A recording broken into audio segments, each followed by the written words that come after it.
ولا جلد بلد ولد جسد رسو جزو ونزو عظم له ولا جذب وصف عيب تاب بيت خصم له ولا مقارن له ولا مكاظم له ولا مداني له ولا مضارع له ولا مناظر له.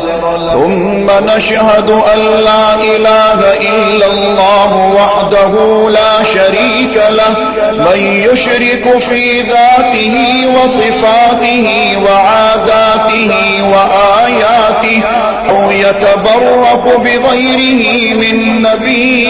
وولي وتقي ونقي ونسيم وحسين وجميل وصغير وكبير فعليه الخسران والوبال. ثم نشهد أن